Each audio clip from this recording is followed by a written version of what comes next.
Tim, how much of this billion-dollar real estate and relocation move is really about DeSantis, and how much of it is just, hey, Disney's cutting costs, and this is a convenient way to put the screws to DeSantis at the same time?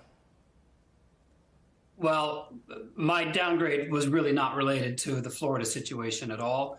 But it was to say that there are a lot of things going on at Disney with a slowing business, a transition to direct to consumer, and efforts to cut costs. I don't know how much the billion-dollar project in Florida is related to, cutting more costs from here, or actually if that might be a matter of it was an effort to cut costs that's not going to happen.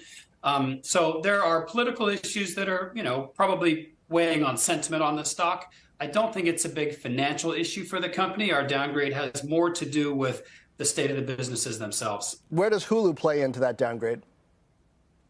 Well, we didn't downgrade because of Hulu, but Disney has made, I think, clearer on the most recent earnings call that they are looking to buy in the 1/3 share of Hulu that Comcast owns, and that is a put-call date that comes up on January 1st. We had previously been thinking that they might actually look to sell that or perhaps extend the current arrangement, but that's at least $9 billion, perhaps more, that Disney will have to bring on board.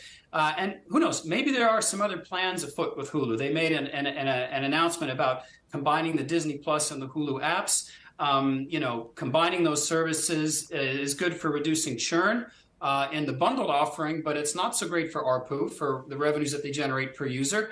And maybe there's some more costs to come from Hulu. So a lot of questions. And then, of course, the big issue up in front is when are they going to put ESPN over the top? A huge issue for Disney to deal with, decision yet to be made on that. Julia Boorstin, what is the tightrope that Bob Iger is having to walk here? I mean, was it the last earnings call that he actually called out, congratulated Universal on its success in theaters? I mean, for a Disney that was riding high 4 or 5 years ago, ouch.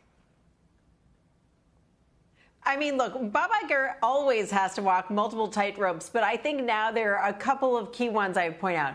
In Florida, he has to walk the tightrope of the fact that the company is incredibly invested in Florida. They are planning to invest $17 billion in their parks, hiring thousands more people over the next 10 years.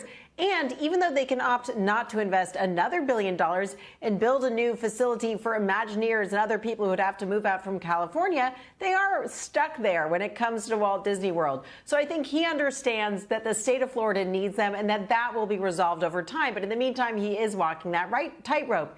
And on the other hand, you have the TV business. We've heard a lot about weakness in linear TV. There are two pieces of that. One is cord cutting. We are seeing increasing and in some ways even accelerating cord cutting, which is challenging, which is why they are thinking about and working on taking ESPN direct to consumer. And then, of course, you also have the advertising market. Yes, they're investing in putting ads on Disney Plus. They have Hulu. They have all of these other platforms where they can run ads. But the linear TV ad business is weak because the overall ad business is weak right now. So that is really contributing to the uncertainty. If you want to talk about a tightrope, he needs to make sure that they switch over ESPN from being part of the TV bundle. And in fact, maybe being the glue that holds the TV bundle together, he needs to be very careful about the timing and pricing about when they bring that direct to consumer. And Bob Iger has made it very clear he understands the importance of that decision. Okay, now, Brian Schwartz, back to the political portion of this tightrope.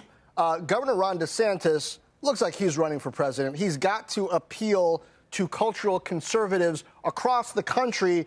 And for a long time, Disney has been a favorite target when you want to kind of polish your cultural conservative credentials here. So how does Bob Iger win this? Or is Ron DeSantis going to win it no matter what?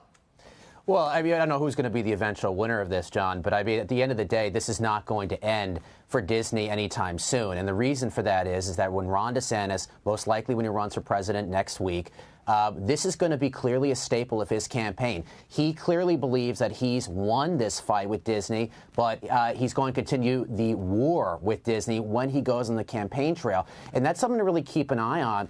If you're a Disney executive, frankly. I mean, if Ron DeSantis, for, say, the sake of this, for another year, is going to keep bashing your company one way or another, I do wonder how that is going to impact the company at large, or at least the image of them.